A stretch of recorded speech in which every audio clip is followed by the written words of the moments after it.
네, 이번 시간엔 유형자산에 대해서 알아보도록 하겠습니다. 네, 지난 시간까지 유동자산인 당좌자산과 재고자산 그 두 가지에 대해서 알아봤고요. 지금부터 비유동자산 중에 하나인 유형자산에 대해서 알아보도록 하겠습니다. 유형자산은 이름 그대로 유형이란 말 때문에 물리적 형체가 있어야겠죠. 그 다음 영업활동에 사용해야 됩니다. 그러니까 회사 업무에 써야 될 겁니다. 그게 유형자산이 되고요. 그리고 잠시 쓰는 게 아니라 장기간 쓸 겁니다. 1년 초과해서. 그걸 유형자산이라고 합니다.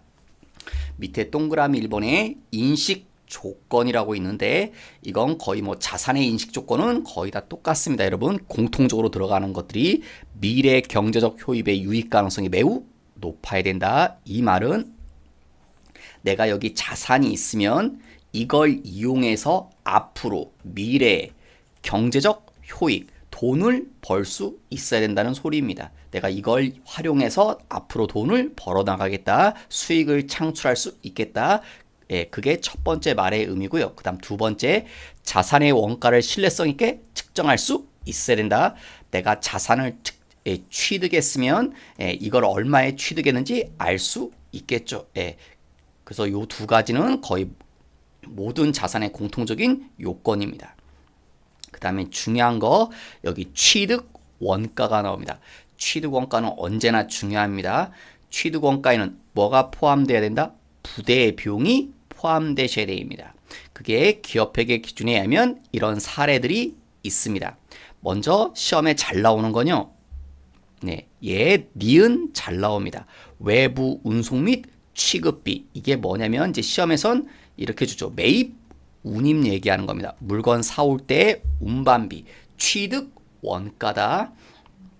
그 다음 기억하고 디귿은 사실상 뭐 거의 같은 얘기죠. 설치비 얘기하는 거죠. 설치할 때 들어가는 돈도 취득 원가다. 뭐 설치비 들어가는 게 뭐 대표적으로 우리 뭐 주위 보시면 뭐 에어컨 같은 거 있잖아요. 에어컨 설치할 때 추가로 돈이 들어간다. 그런 거 발생할 수 있겠죠. 그 다음 미음이 뭐 좀 긴데 이것도 이제 문제 나올 텐데요. 자산을 취득할 때 국공채 등을 불가피하게 매입합니다. 그러니까 내가 원해서 매입하는 게 아니라 어쩔 수 없이 국공채를 매입해야 되는 경우 있습니다. 강제적으로. 대표적으로 이제 부동산이라든가 차죠. 자동차 같은 건 살려고 하면 이 채권을 의무적으로 사야 됩니다. 그때 그 채권을 우리가 주고 사는 금액이 있거든요. 매입 금액하고 현재 가치하고 차액. 그러니까 사실은 이게 무슨 말이냐면 비싸게 산다는 소리입니다. 채권을 공정 가치보다 더 비싸게 주고 사면 그 약 손실이 생기겠죠. 더 비싸게 주고 샀으니까 그 손실도 취득 원가란 소리고요. 비읍에 있는 얘기는 자본화 대상 차입원가. 차입원가는 이자를 말하는 겁니다. 그 다음에 여기 앞에 자본화란 말이 나오죠. 요 자본화는 자산이란 소리입니다. 즉 이자는 원칙적으로 무슨 처리하게 되어 있냐면 비용 처리하는 겁니다. 그래서 우리가 흔히 뭐라고 합니까? 이자 비용이라고 하죠. 이자 주면. 근데 이렇게 예외적으로 자산 처리할 수도 있습니다. 그게 자본화 대상 차입 원가입니다. 그 다음 시옷에 얘도 시험에 잘 나오죠. 취득세 얘기, 물건 살 때 취득세 냈다. 취득 원가라는 거. 이음도 좀 긴데 복구 원가, 복구 원가도 취득 원가다. 복구 원가 같은 경우는 이제 복구해주고 도로 나와야 되는 게 복구 원가라는 소리입니다. 예를 들면 뭐 이제 우리 회사가 있는데 여기 우리 회사가 있고요. 여기 뭐 또 옆에 뭐 공장을 지었다. 그런데 여기하고 여기를 연결하기 위해서 도로를 이렇게 냈어요. 그러면 근데 나중에 뭐 국가나 지자체들에서 이 도로를 내줄 때 허가를 내줄 때 나중에 니네 이 이제 회사를 문 닫으려면 이 도로는 도로 뭐 해라? 철거해라. 그렇게 조건을 달 수 있습니다. 그러면 이 철거하려고 하면 돈이 들어가게 됐죠. 그걸 복구 원가라고 하는 겁니다. 그 다음 지읒에 있는 얘기는 이게 이제 흔히 말하는 시운전비죠. 제대로 작동 하나하나 테스트하면서 발생하는 비용 시운전비. 그것도 취득 원가라는 거. 취득 원가는 중요한 거니까 여기는 꼭 보셔야 되는 부분 중에 하나입니다. 그 아래 써준 건요. 이 아래 써준 건 취득 원가가 아니라는 것들입니다. 그러니까 가끔 이제 다음 중 취득 원가인 것 아닌 것 골라라 하고 시험 낼 때 이런 걸 섞어낼 수 있겠죠. 그 다음 조금 구체적으로 들어가서 취득 원가 일괄 취득이라는 소리는요. 한꺼번에 샀을 때입니다. 그러니까 예를 들면 보통은 뭐 이러면 간단하죠. 이제 내가 토지 2억, 건물 1억 이렇게 사면 내가 이렇게 돈 주고 사면 회계 처리 이렇게 하시면 되겠죠. 현금 3억, 토지 얼마 줬습니까? 2억, 건물 1억 이렇게 회계 처리하면 될 겁니다. 그런데 이런다는 거죠. 토지하고 그냥 건물하고 합쳐서 얼마 준다? 3억 줬다. 그러면 회계 처리 어떻게 합니까? 돈은 3억 나간 게 맞죠. 현금 3억. 근데 차변 쪽에 우리가 산 게 토지하고 건물 2개 샀는데 토지는 얼마고 건물은 얼마인지 알 수 없죠. 그냥 묶어서 3억이라고 했으니까. 그러면 이 3억이란 금액을 나눠주란 소리입니다. 안분. 근데 어떻게 나눠준다? 반반 나눠주는 게 아니라요. 토지와 건물의 공정가치 비율대로 나눠줍니다. 토지의 뭐 공정가치하고 건물의 공정가치를 알아내서 그 비율대로 몇 프로냐? 그럼 이 3억을 몇 프로로 쪼개라는 소리입니다. 그게 첫 번째 있는 말의 의미고요. 두 번째 무상 취득. 무상이란 말이 뭡니까? 공짜죠. 공짜로 취득했을 때 그때는 뭐다? 공정 가치를 취득 원가라고 한다. 내가 공짜로 받으면 회계 처리 안 하는 게 아니라 회계 처리 하셔야 됩니다. 그때 쓰는 이름이 뭡니까? 자산 수중 이익이죠. 무상 취득했을 때 관련된 개정 과목이니까 그것도 알아두시고 그다음 정부 보조금. 국가에서 정부에서 뭐 보조해 줍니다. 그때 이 정부 보조금을 이용해서 취득하게 되면 공정 가치를 취득 원가라 하라고요. 예를 들어서 우리가 뭐 기계를 사요. 근데 이 기계를 3억 주고 사는데 국가가 우리한테 1억을 지원해 줬어요. 보조금 1억을 지원해 줬다고요. 그럼 이 1억 기계 사는데 보태 쓰라고 이렇게 보조해 주면 우리는 얼마 주고 사는 겁니까? 우리 회사 돈은 2억만 보태면 되겠죠. 기계가 3억짜리니까 국가가 1억 보조해주면 우리 회사 돈은 2억이잖아요. 그럼 우리가 이 기계를 취득했습니다. 기계는 얼마로 표시하라고요? 2억이 우리 돈이 2억 나갔다고 해서 2억으로 표시하는 게 아니라 공정가치로. 이 기계는 얼마짜리입니까? 3억. 그래서 3억으로 표시하라는 소리입니다.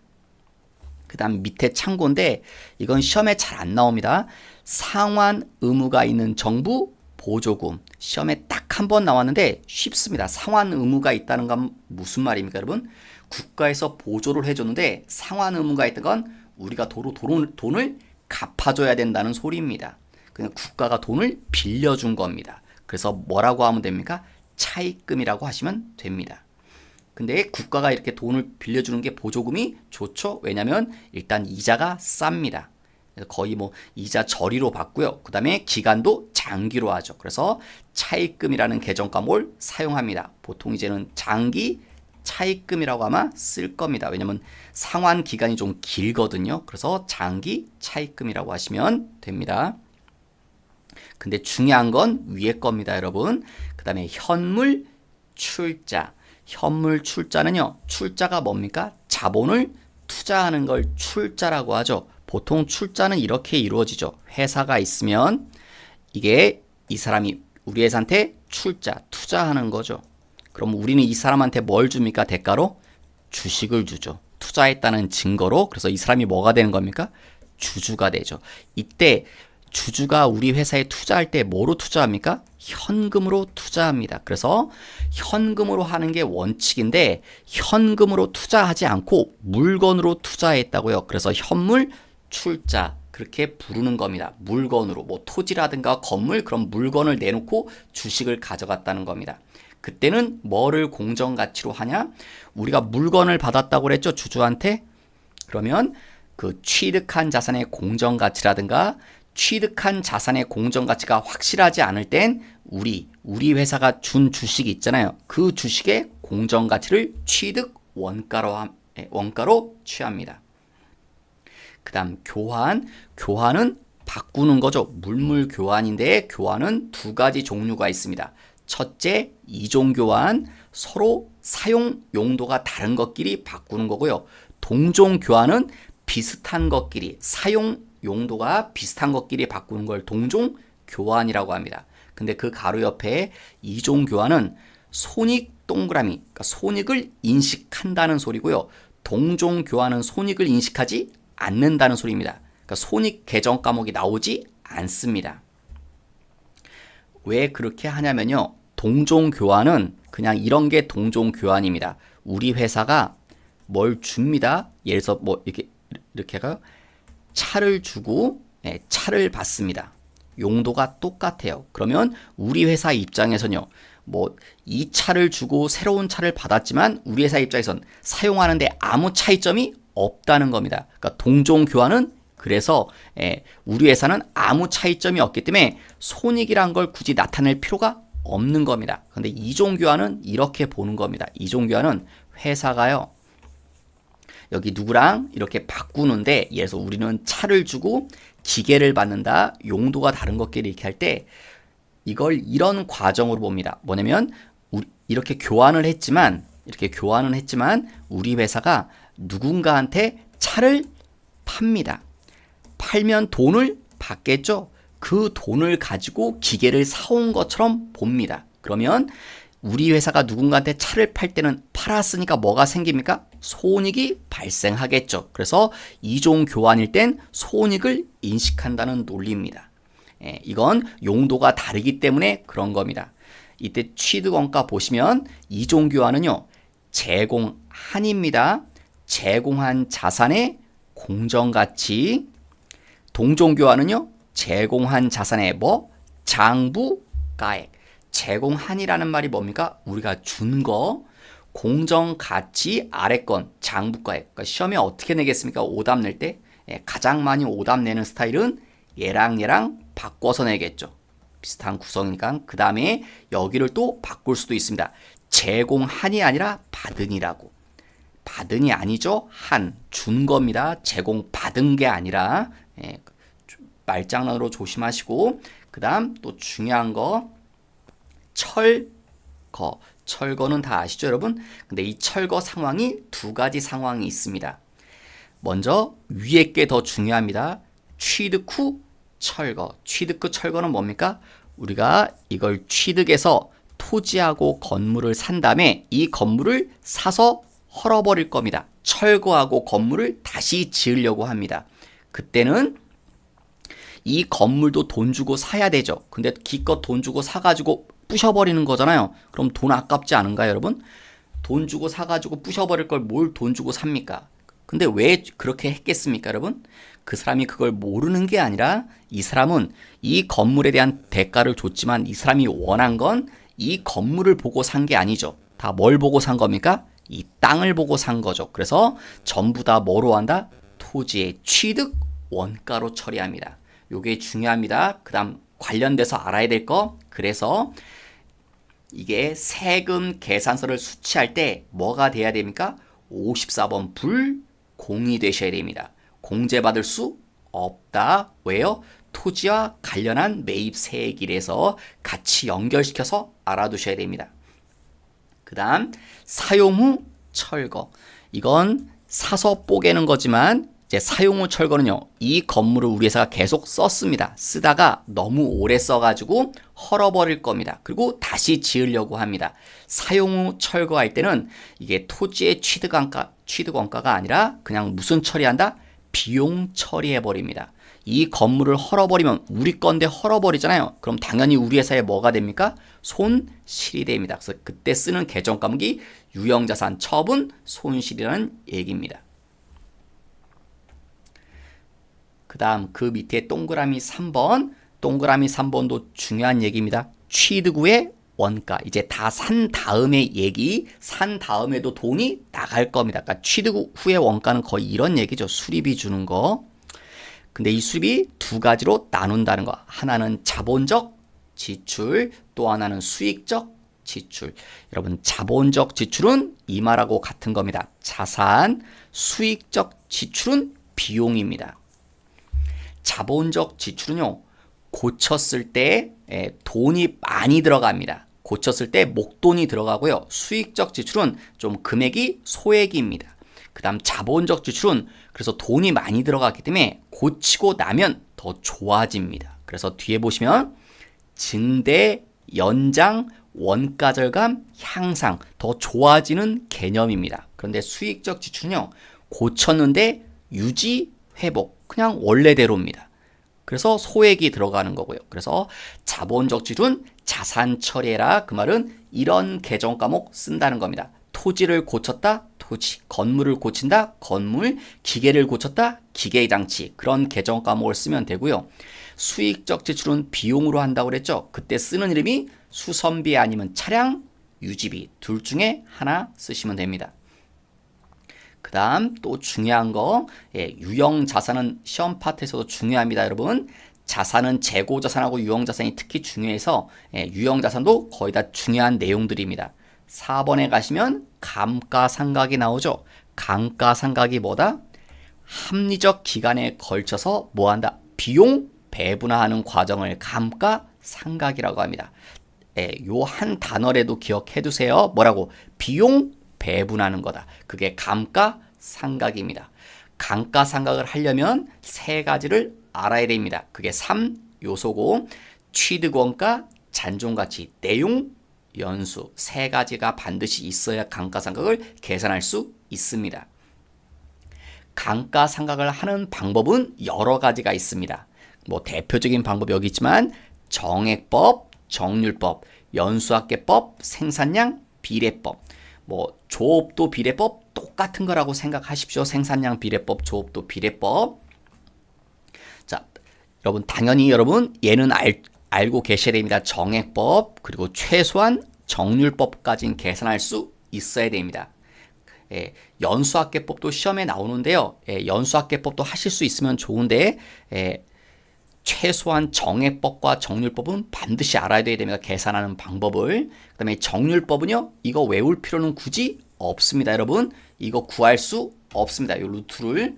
계산기 가지고도 이건 보통 계산기 가지고 이걸 구할 수 없기 때문에 시험 문제에서는 반드시 얘를 알려줍니다. 그냥 상각률이 얼마라고 반드시 알려주니까 이 상각률을 어떻게 구한다? 거기까진 모르셔도 될 것 같습니다. 여러분.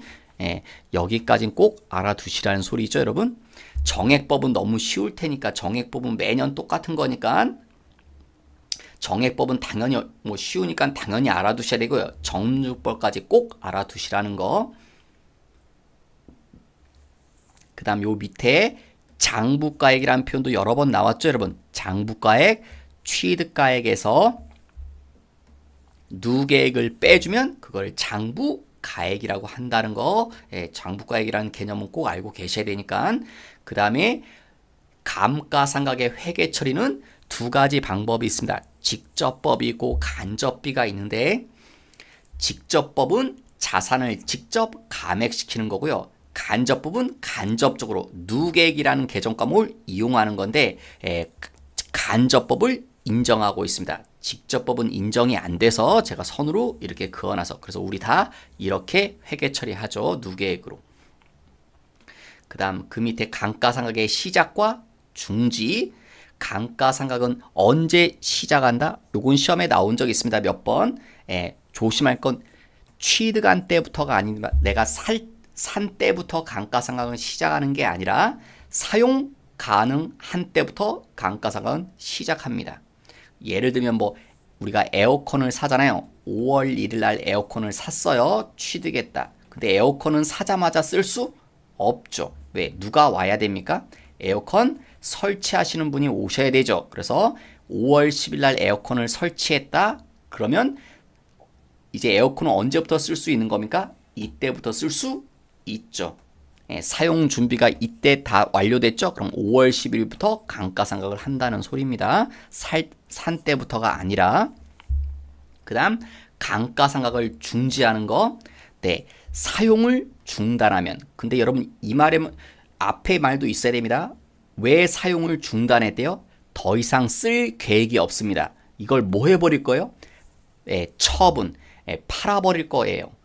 그러려고 쓰지 않는 겁니다. 그러면 감가상각을 중단합니다. 그런데 여기 아래줄에 보시면 단순하게 그냥 사용 중단은 감가상각 합니까 안 합니까? 합니다. 금방 에어컨을 갖고 예를 들었으니까 여러분 에어컨은 주로 언제 이용합니까? 여름에 이용하죠. 그래서 여름에 에어컨 쭉 사용합니다. 그 다음에 에어컨은 언제 안 씁니까? 겨울엔 쓰지 않죠. 중지하죠.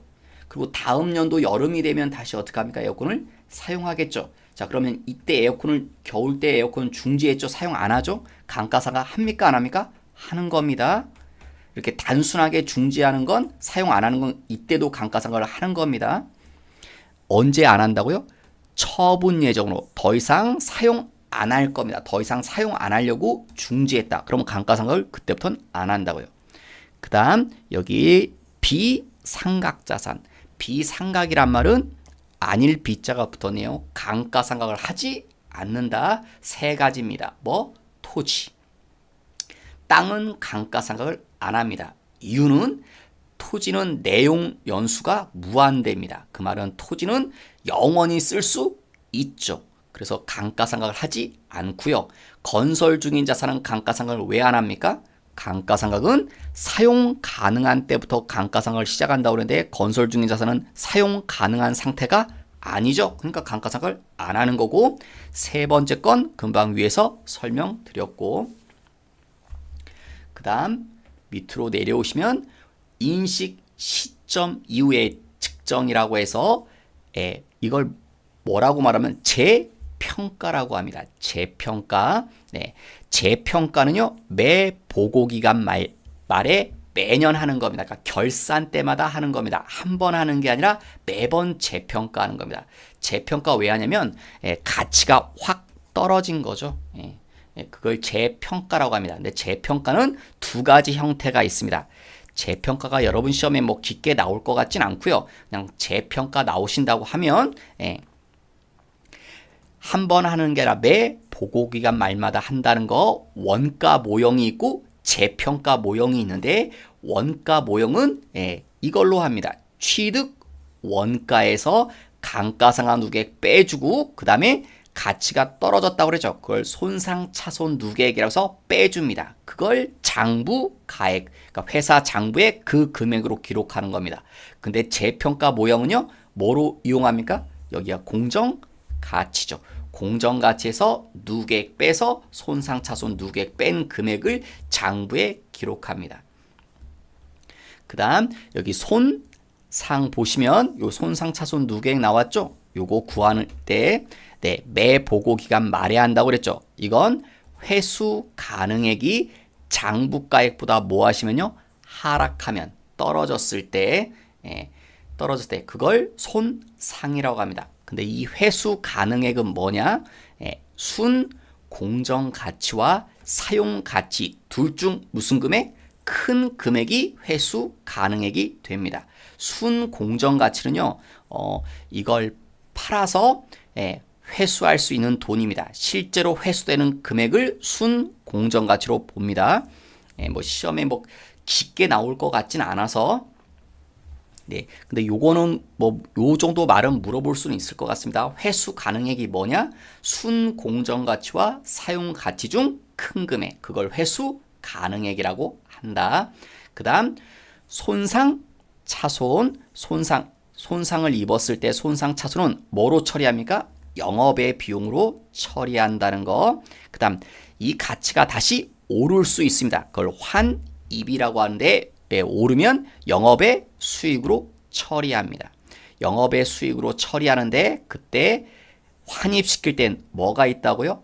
한도가 있습니다. 반드시 한도. 손상 전 장부가액이 한도라는 거. 여러분 이 말은 기억하기 좀 어려우시면 최소한 이거라도 기억하십시오. 손상을 보면 비용으로 처리하고 다시 가격이 오르면 환입시키는데 환입할 때 끌어올릴 때는 한도가 있다는 거. 요 정도라도 기억을 해 두십시오. 환입시킬 땐 한도가 있다는 거. 그 다음 7번은 뭐 제거인데 제거 이제 장부에서 제거시켜라. 왜 장부에서 제거시키겠습니까?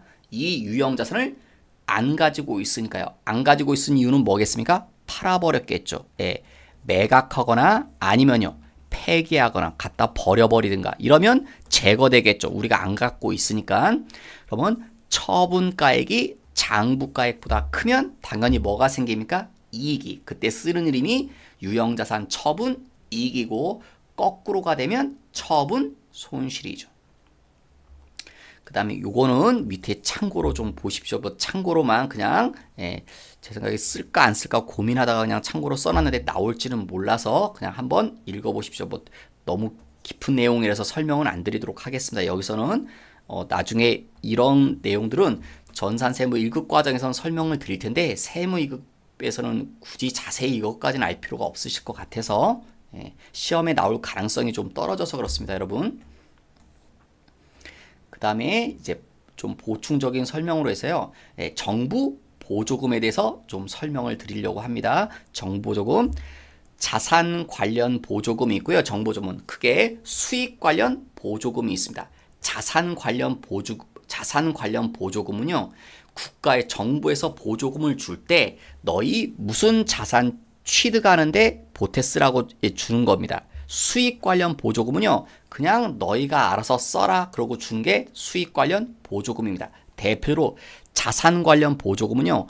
국가가 보조금을 지급할 때 니네 1억을 우리가 보조해 줄 텐데 이건 뭘 사는데 기계를 사는데 써야 된다. 그게 자산 관련 보조금입니다. 다른 데 돈 쓰면 안 됩니다. 다른 데 저걸 돈 쓰게 되면 저게 유용이 됩니다, 여러분. 그러면 뉴스에 나올 거리가 됩니다. 여러분 부정행동이기 때문에 사용 목적을 정해줬습니다. 기계 사는 데만 쓰라고. 자산 취득하는 데 써라. 그게 자산 관련 보조금이고요.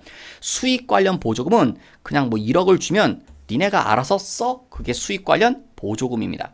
대표로 수익 관련 보조금이 뭐 요즘 그런 거 있는 거죠. 뭐 이렇게 뭐 이런 거 있죠. 청년 채용 장려금 같은 거. 그러니까 회사가 청년을 채용하면 국가에서 이렇게 뭐 장려금이라고 해서 얼마 주는 돈이 있거든요. 그 돈 주면 회사가 알아서 쓰면 됩니다. 그런 게 수익 관련 보조금입니다.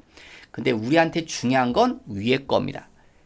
아래 게 아니라 자산 관련 보조금이 중요합니다. 그래서 자산 관련 보조금은 어떻게 한다?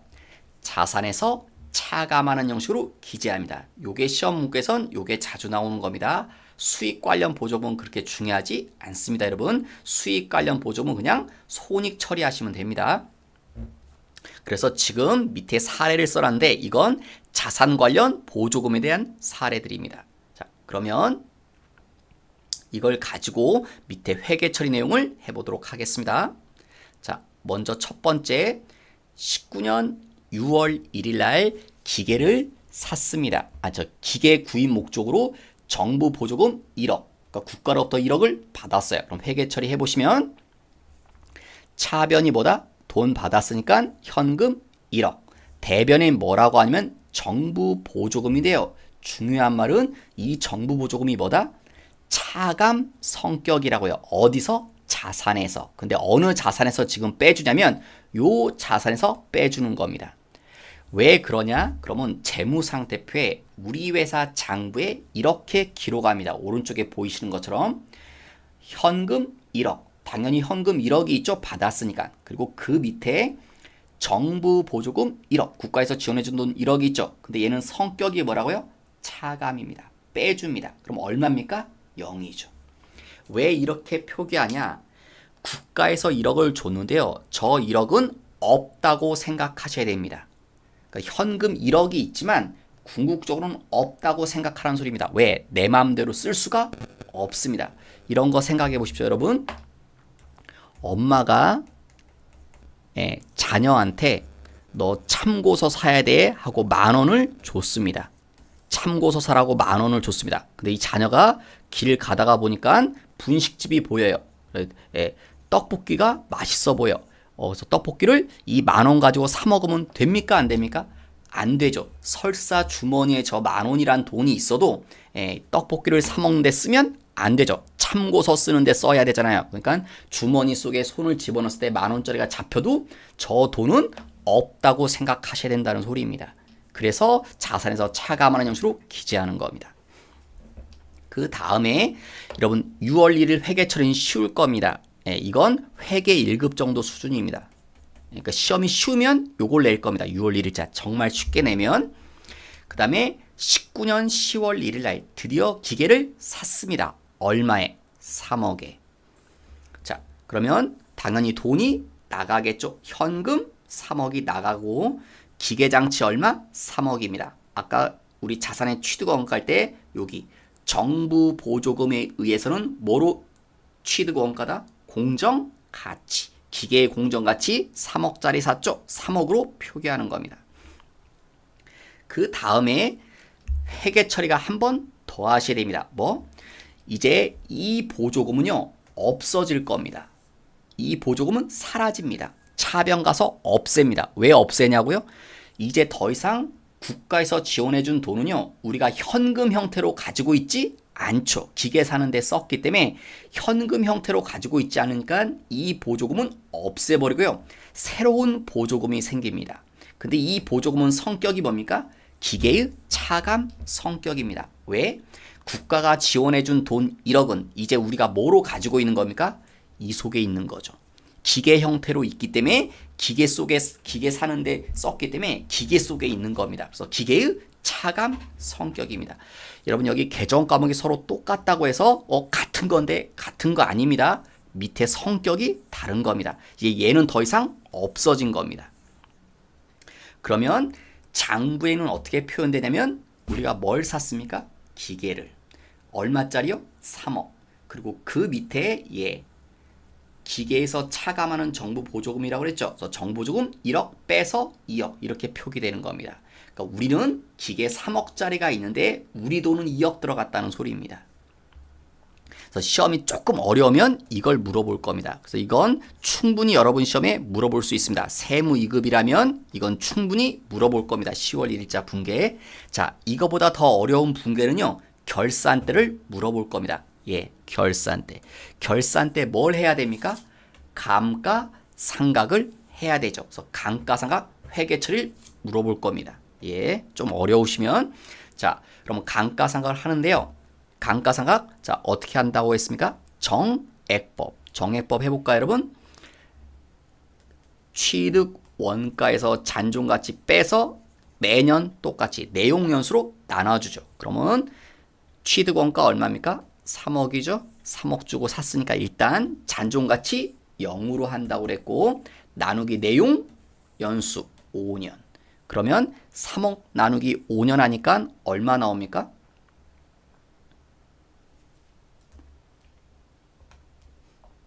네, 6천만 원이 나오시죠. 6천만 원이 나옵니다.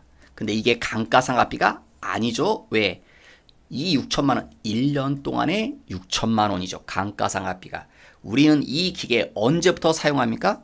10월 1일부터. 그러니까 1년 동안 사용한 게 아니죠. 3개월만 썼잖아요. 그래서 여기다 곱하는 거죠. 얼마? 12분의 3개월. 왜 10입니까? 1년은 12개월. 그래서 이게 1년 동안 6천만 원이니까 12로 나누면 한 달의 감가상각비가 나올 겁니다. 그래서 1,200만 원 나누시면 12로 나누면 얼마 나옵니까? 500만 원 나오죠. 즉 한 달 월 상각비는 한 달의 상각비는 500인 겁니다. 근데 우리가 몇 개월 사용했습니까? 3개월. 그래서 감가상각비는 얼마가 되는 겁니까? 1,500이 되는 겁니다. 그래서 회계 처리가 여기 감가상각비 1,500 대변의 감가상각액 1,500 이렇게 회계 처리 되는 거죠. 여기까지는 감가상각에 대한 회계 처리니까 크게 어렵지는 않을 겁니다. 이것까지 어렵다고 생각하시면 여러분 감가상각 하는 걸 좀 더 복습을 하셔야 될 거고. 근데 이제 중요한 건 이게 약간 문제가 있는 겁니다. 왜 문제가 있냐면 이게 전제가 있거든요. 요 감가상각비가 뭡니까? 비용입니다. 근데 이 숫자는 어떻게 계산돼서 나온 숫자냐면요. 이런 전자에서 사온 거죠. 이런 전자에서 계산된 숫자입니다. 너희가 기계를 얼마에 샀다면 3억에 샀다면 감가상각비는 1,500이다. 그래서 3억 주고 샀으니까 비용으로 얼마 처리해라? 1,500 처리하는 건데 사실은 우리 회사 돈이 얼마밖에 안 쓰여졌습니까? 우리 회사 돈은 2억밖에 안 썼죠. 1억은 국가에서 지원해준 돈이니까. 그러면 2억만 썼으니까 2억에 걸맞는 금액을 비용 처리로 하셔야 된다는 소리입니다. 이 금액이 아니라. 그래서 이 보조금을 삼각해 줘야 되는데 이 보조금을 삼각하는 게 계산 방법이 여기 써 있습니다.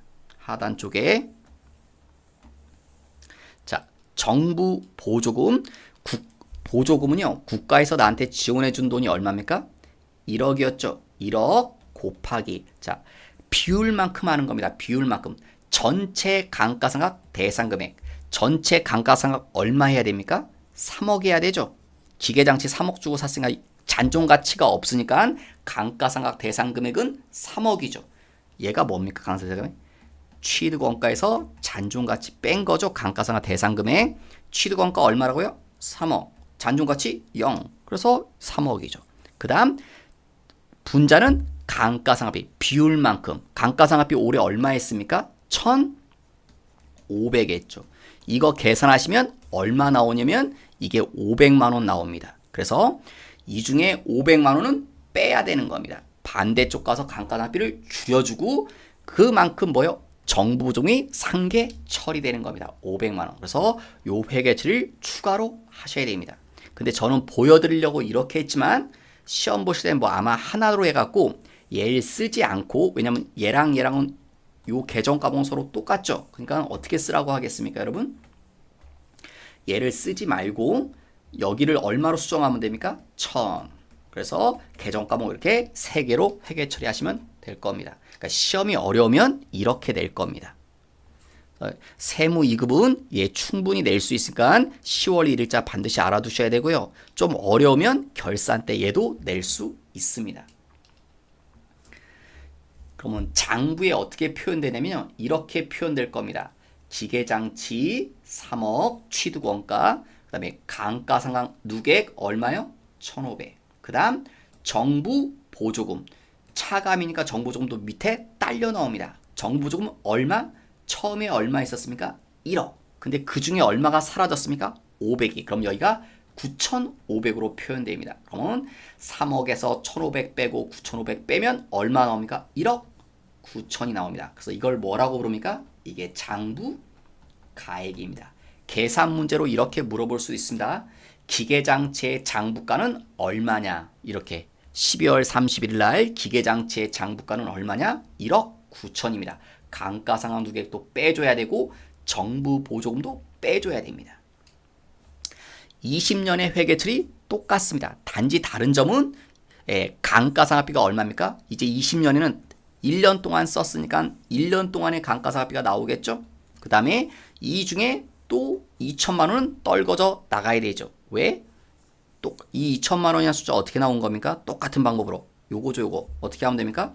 정부 보조금 얼마? 1억 중에서 곱하기 감가상각 대상금액 얼마? 3억. 감가상각비 얼마죠? 지금은 6천이죠. 그래서 1억 곱하기 3억 분의 6천. 그래서 이거 계산하시니까 얼마 나오는가? 이게 2천만 원 나오는 거죠.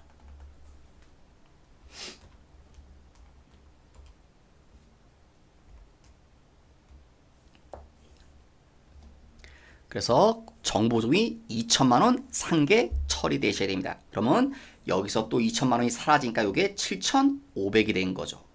그래서 장부가가 점점 줄어져. 그러니까 보고 계시면 여러분 뭘 할 수 있습니까? 감가상각 누객이라는 금액은 시간이 지나면 감가상각 누객은 점점 어떻게 됩니까? 커집니다. 근데 뭐는 정부 보조금은 시간이 지나면요 점점 줄어듭니다. 그래서 나중에 되면 정부 보조금이 얼마가 됩니까? 제로가 됩니다. 나중에 되면 언제겠습니까? 나중에 5년 지나면. 그러면 정부 보조금은 제로가 될 겁니다. 이런 식으로 감가상각은 매년 반복돼서 일어납니다. 근데 여기 이제 마지막에 10월 1일 날 기계를 얼마에 팔아버려요? 21년 10월 1일 날 기계를 9천에 팔아버렸대요. 그러면 20년까지 이렇게 20년 결산할 때까지 감가상각 한 다음에 21년도요 9월 달까지는 감가상각을 합니다. 그래서 이건 요 4,500은 9개월치 금액입니다. 한 달에 감가상각비가 얼마라고 그랬죠? 월 500만 원 꼴. 그러니까 10월 1일 날 팔았으니까 9월 달까지는 썼겠죠? 그러니까 9개월치 감가상각비 4,500이고 그 4,500 중에 또 떨궈져 나가야 됩니다. 1,500은 보조금하고 상계 처리가 되셔야 돼서 이게 반복된 겁니다. 19년 12월 30일, 20년 12월 30일, 21년 9월 30일 다 반복입니다. 똑같은 거. 그러니까 시험은 이런 걸 물어보지는 않습니다, 여러분. 똑같이 그냥 흘러간다는 거고, 얘를 물어보거나 뭐 이거는 물어보지 않을 거고요. 그 다음에 파라벌인데 사실 얘도 잘 물어보진 않습니다.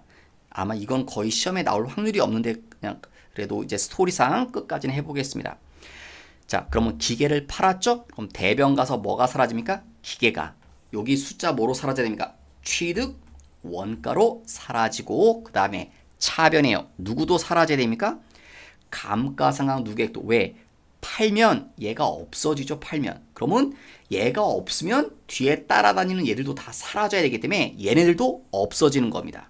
보조금도 사라져야 되고, 그 다음 돈을 받았겠죠. 얼마에 판다고요? 9천에. 그러면 대차가 안 맞죠. 그러니까 이쪽에 3천만 원이 생기고, 팔았다 처분. 차변이란 건 손실입니다. 그래서 유형자산 처분수일 3천이 생길 겁니다. 여러분, 요 회계 처리는요, 얘네들을 할 줄 아시면 요거는 쉽게 나올 수 있습니다. 이거는 중요한 건 19년 12월 30일 이 회계 처리에 좀 집중을 하십시오. 이 뒤에는요, 나는 너무 머리 아픈다, 이게 이해가 잘 안 되면 그냥 보지 마세요. 그냥 차라리. 그렇지만 19년 12월 30일 정도까지는 좀 보시기 바랍니다. 그러면 다 팔면 나중에 이게 다 제로가 되겠죠. 다 사라졌으니까. 그러니까 여기도 0 돼서 기계장치의 장부가는 완전히 사라져야겠죠. 다 팔았으니까 없어져야 될 겁니다. 당부드리지만 얘는 반드시 할 줄 알아야 됩니다. 6월 1일자는 제일 쉬운 거니까 뭐 설마 6월 1일자도 못 하시는 건 너무 곤란하고요. 10월 1일자까지 세무이급은 여기까지라도 하셔야 됩니다. 최소한. 나는 이 뒤에는 너무 힘들다. 그러면 뭐 할 수 없죠. 지금은 제끼 시더라도 10월 1일까지는 꼭 보십시오. 10월 1일자까지는. 근데 나는 10월 1일자도 충분히 이제 할 수 있다. 그러면 19년 12월 30일 얘까지 연습을 하시고요. 그 다음에 교환, 동종교환, 이종교환에서 조금 보충 설명을 하려고 합니다. 교환할 때요, 만약에 현금, 돈까지 같이 왔다리 갔다리 하면 그 현금 수색도 반영해서 처리합니다. 자, 이종교환 원칙. 제가 상단에서는, 위에서 앞 페이지에서는요, 이종교환은 요 얘기만 써뒀을 겁니다. 제공한 자산의 공정가치라고. 그게 원칙입니다. 그런데 제공한 자산의 공정가치를 뭐하면 모를 수 있거든요. 내가 준 물건의 공정가치가 얼마짜리인지 모르겠다. 그럴 땐 어쩔 수 없이 얘를 씁니다. 제공받은 자산의 공정가치를 이용합니다. 그러니까 얘가 원칙이고 얘를 모르면 이걸 이용하는 겁니다. 그 다음 동종교환은요, 제공한 자산의 장부가다. 이게 원칙이었죠. 위에 써준 건. 그런데 요 얘기가 있을 때, 자, 이건 뭐냐면, 자, 물건을 교환할 때 돈이 왔다리 갔다리 했습니다. 수반된 현금이 있다. 유의적이다, 유의적이지 않다는데요. 유의적이란 말은 중요하다는 소리입니다. 유의적이지 않다면 중요하지 않다는 말이고, 그러니까 중요하지 않다면 중요하다면, 만약에 현금이 중요하지 않다면 이 유의적이라는 판단은 이거 가지고 합니다. 근데 이건 알 필요 없습니다. 제가 참고로 써두시고요. 이걸 이렇게 보고 판단하는데, 그러니까 현금의 비율이 25%보다 더 크다, 25%가 넘는다, 그러면 중요하다고 그러고 25%가 안 되면 중요하지 않다라고 보는 겁니다. 그러니까 주고받은 현금의 비율이 소액이다, 액수가 크다, 이제 그런 의미입니다. 근데 이것까진 보실 필요 없고요. 시험에 만약에 나온다면 그냥 요 문구를 줄 겁니다. 유의적이다, 유의적이지 않다, 중요하다, 중요하지 않다, 그런 말을 써줄 겁니다. 아예. 그러니까 이것까진 보실 필요 없습니다, 여러분. 그런데 만약에 수반된 현금이 중요하지 않다면 그냥 그대로 하시면 됩니다. 똑같죠? 윗줄 아랫줄 그냥 그대로 하면 되는데, 만약에 이 현금이 뭐하면 중요하다면 그때는 이걸 동종교환이 아니라 뭐로 본다? 이종교환처럼 생각하고 처리하는 겁니다. 이종교환으로 바뀌어버립니다. 이종교환은 뭐로 하는 겁니까? 제공한 자산의 공정가치. 그래서 얘가 되는 겁니다. 그러니까 수반된 현금이 동종교환일 때 수반된 현금이 중요하다면 이종교환처럼, 그래서 제공한 자산의 공정가치가 취득 원가가 되는 겁니다. 자, 이거에 대한 문제를 연습 문제를 풀어볼게요. 자, 먼저 1번 건물 기계를 바꾸죠. 이거 뭐로 낸 거냐면 이종 교환 낸 겁니다. 1번 이종 교환 낸 겁니다. 그러면 회계 처리해 볼까요? 자, 내가 줬죠? 바꾸니까 일단 내가 뭘 줘야 되죠? 뭘 줍니까? 건물을 주죠? 그럼 건물이 사라집니다. 자, 무슨 금액 써야 됩니까? 취득가. 그리고 반드시요. 반대쪽에 누구? 감가, 상각, 누계액도 사라져야 되죠. 1,500. 얘가 사라지고 얘도 사라지고 그래야 장부에서 완전히 지워지니까. 그 다음 두 번째 내가 받은 게 있을 겁니다. 뭘 받았습니까? 기계를. 기계, 장치, 차변에. 자, 얘입니다. 얘가 취득 원가 자리라고요. 내가 취득한 물건을 얼마로 기록할 거냐. 여러분 이종교환은 뭐로 한다? 제공한 자산의 공정가치. 이거로 기록하죠. 제공한 자산, 내가 준 거. 내가 뭘 줬습니까? 건물. 건물의 공정가치 있죠? 얼마? 1,100. 그럼 여기 1,100입니다. 됐죠? 자, 근데 대차가 안 맞죠. 차변은 2,600이고 대변은 2,500입니다. 그러니까 이쪽에 100만 원이 모자르죠. 자, 뭐라고 하면 됩니까? 이게 유형 자산 처분 이익이죠. 대변이니까 이익입니다. 처분했을 때 이익이 생긴 거죠. 바꿨을 때. 그래서 뭐다? 손익 계정 과목이 나타난다는 겁니다. 이익 계정 과목이 생겼죠? 그래서 이종 교환일 땐 손익이 인식된다는 말이 그 말입니다. 중요한 건 이 금액을 뭐로 할 거냐는 거예요. 제공한 자산의 공정가치라는 거. 두 번째 2번을 볼게요. 2번. 자, 2번 건물과 토지를 교환했어요. 자, 얘도 이종 교환. 자, 내가 뭘 줍니까? 건물. 무슨 금액? 취득가 3,000. 여기요. 감가, 상각, 누객 1,500. 그죠? 그 다음 내가 뭘 받았죠? 뭘? 토지. 자, 여기다 금액을 써야죠. 이게 취득 원가다. 뭘 써야 된다고요?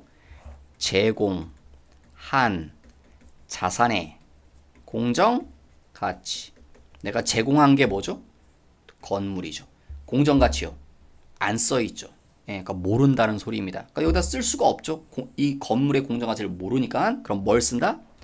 그럼 얘를 모른다는 거예요. 그럼 뭐로 한다? 제공한이 아니라 받은 자산의 공정가치를 쓰라고. 모른다면. 그래서 제공받은 게 뭡니까? 토지죠. 토지의 공정가치는 있네요. 1,200. 원래 그 건물의 공정가치를 써야 되는데 건물의 공정가치를 모르잖아요. 얘를 모르니까 제공받은 토지의 공정가치를 쓴 겁니다. 자, 대차가 안 맞죠? 얼마가? 차변 쪽이 B죠? 얼마가 B입니까? 200만 원이 죄송합니다. 300만 원이 이쪽에 B네요. 뭐라고 하시면 됩니까? 이 차변의 300만 원을 유형 자산 처분 손실. 예, 건물을 처분했는데 손실 난 거죠. 교환하시면서 유형 자산 처분 손실로 쓰십니다. 그다음 자, 3번 차하고 건물하고 바꿨네요. 그럼 여기 내가 준 거 차량 운반구 얼마요? 3,000. 그 다음에 감가 상각 누계액 얼마? 2,000. 그죠? 이러면 차를 준 게 되죠. 그 다음 내가 받은 거 건물 받은 거죠? 건물. 자, 여기 장부가 여기 얼마로 쓸 거냐. 그런데 여기 마지막에 보면 무슨 얘기도 나옵니까? 돈 얘기 나오죠. 현금도 뭐 했다? 줬다. 그러니까 여러분 이게 지금 차하고 건물이 서로 흥정하는데 안 맞은 거죠. 그러니까 내가 상대방이 안 바꾸려고 하니까 그럼 내가 좀 돈 더 줄게. 현금 뭐도 줬습니까? 내가 300만 원도 줬죠. 현금 300도 줬습니다. 자, 여기 금액 뭐로 기재할 거냐? 자, 뭐로 기재한다? 제공한 자산의 공정가치. 내가 준 게 뭡니까? 제공한 자산? 내가 준 거 차 줬죠. 차 모두 줬습니까? 현금. 2개 줬습니다. 차의 공정가치 있죠. 얼마? 차의 공정가치 2천. 돈도 줬죠. 현금 얼마? 300. 그럼 현금의 공정가치는요? 현금의 공정가치는 준 돈이죠. 300. 그래서 얼마입니까? 여기가 2,300이 되는 겁니다.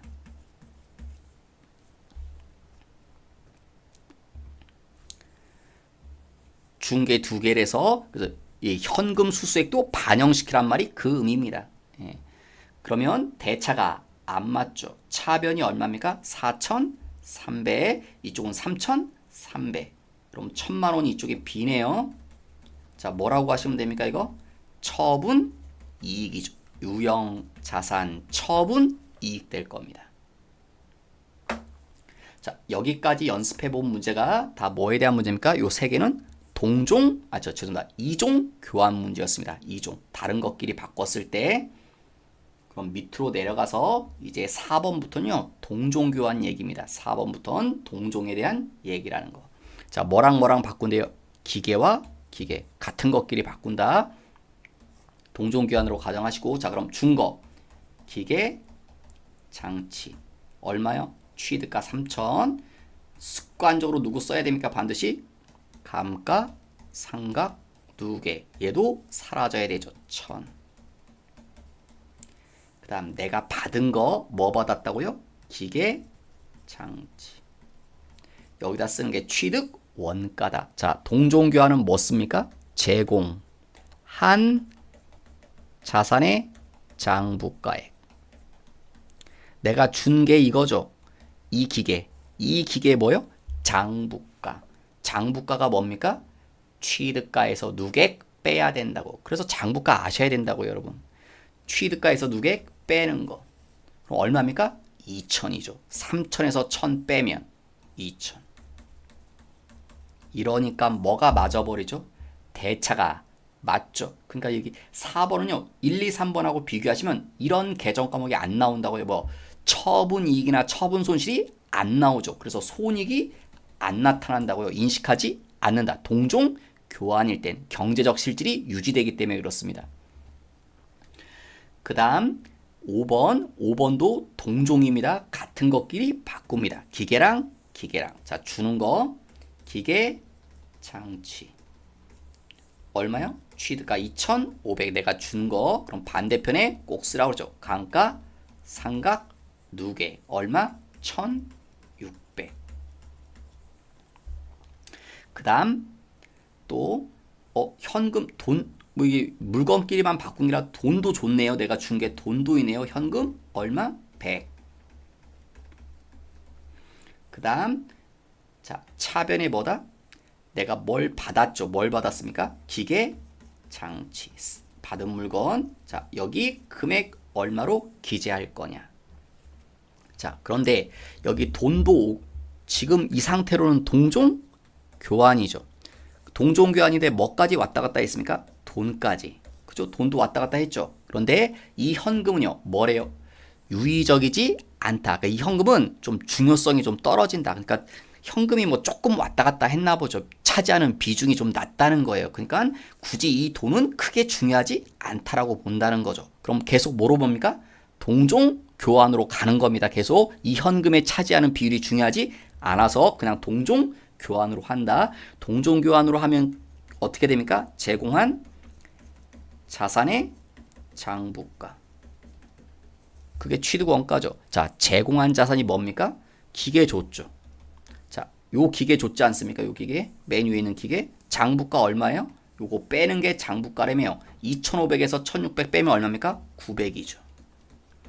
근데 내가 뭐도 줬습니까? 제공한 게. 기계만 준 게 아니라 돈도 줬죠. 돈 얼마 줬습니까? 100. 여기 100도 나가야 되죠. 현금은 그 자체가 장부가잖아. 공정가가 똑같으니까. 그죠? 그래서 준 거의 장부가는 요 두 개죠. 얼마? 1,000. 이러니까 뭐가 맞아버립니까? 대차가 맞죠. 양쪽이 숫자 똑같죠. 역시 손익이 나오지 않죠. 왜? 동종 교환이니까. 이제 마지막으로 6번을 풀어보도록 하겠습니다. 자, 6번. 기계랑 기계 바꿉니다. 자, 회계 처리, 기계, 장치. 얼마요? 취득원가액 5천. 반대편에 얘도 사라져야 된다. 그죠? 감가상각 누계액도 사라진다. 3,500.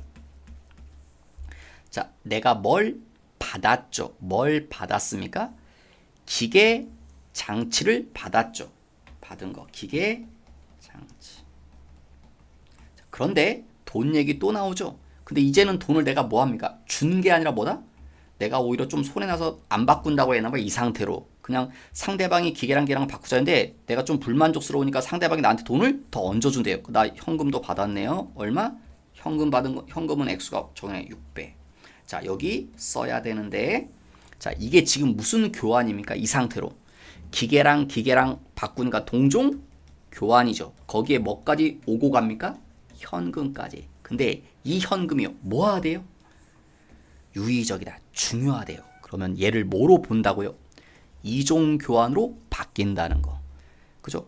5번 문제하고 차이점이죠. 5번은 이 현금이 중요하지 않아서 그냥 동종 그대로 갔지만 이 현금이 중요해서 이종 교환으로 바뀌어버린다. 그럼 이게 이종 교환이니까 그때는 뭐가 된다? 제공한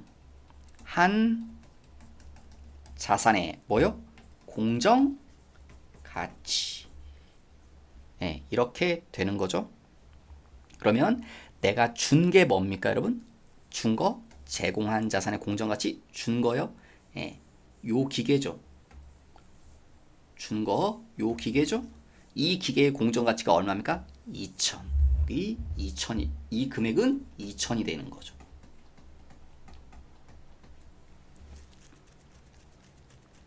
그러면 여기 금액 얼마 써야 됩니까? 2천 쓰셔야 됩니까, 여러분?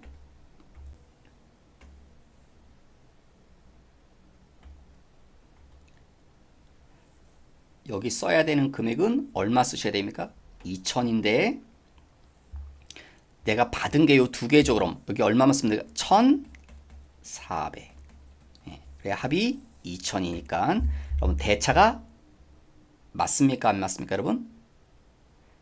대차가 지금 맞지 않죠. 차변 쪽 금액이 얼마입니까, 여러분? 4천. 5,500이네요. 그럼 이쪽에 얼마가 모자랍니까? 500이 모자르죠. 지금 대차가. 그럼 여기보다 유형, 자산, 처분, 이익 이렇게 되겠죠.